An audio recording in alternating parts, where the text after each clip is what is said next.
আয়াত ১২৮ ইন্নাল্লাহা মা'আল্লাযীনা ইত্তাকাও ওয়াল্লাযীনা হুম মুহসিনুন।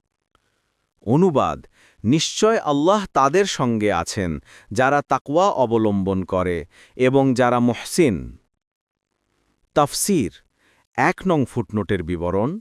এর সারমর্ম এই যে আল্লাহ তাআলার সাহায্য তাদের সাথেই থাকে যারা দুটি গুণে গুণান্বিত, তাকওয়া ও ইহসান।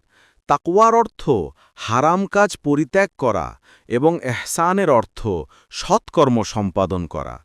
ইবনে কাসির।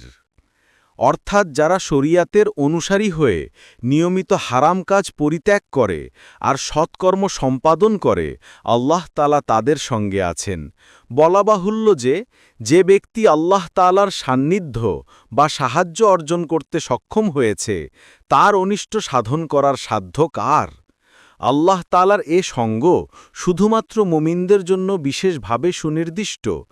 এ সঙ্গের অর্থ সাহায্য, সহযোগিতা ও তৌফিক দান করা। বাগউই, নতুবা তিনি আরশের ওপরেই আছেন, তিনি কারো গায়ের সাথে লেগে নেই। ঈমানদারগণ আল্লাহ সান্নিধ্য বা সঙ্গ দ্বারা ধন্য হওয়ার কথা আল্লাহ পবিত্র কুরআনের বিভিন্ন স্থানে এসেছে। দেখুন সূরা আল-আনফাল আয়াত নাম্বার ১২, সূরা তহা আয়াত নাম্বার ৪৬, সূরা আত-তাওবা আয়াত নাম্বার ৪০, সূরা আশ-শুআরা আয়াত নাম্বার ৬২।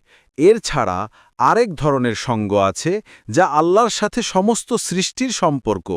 সেটার অর্থ তিনি যাতে জ্ঞান ও শক্তিতে সবার সাথে আছেন, সবাই তার মুঠোয়, কেউ তার আয়ত্ত ও জ্ঞানের আওতার বাইরে নয়।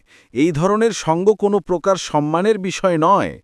এই বিষয়টিও আল্লাহ পবিত্র কুরআনের বিভিন্ন স্থানে উল্লেখ করেছেন। দেখুন সূরা আল হাদিদ আয়াত নম্বর ৪, সূরা আল মুজাদালাহ আয়াত নম্বর ৭, সূরা ইউনুস আয়াত নম্বর ৬১। উসাইমিন আল কওয়াইদুল মুসলাহ।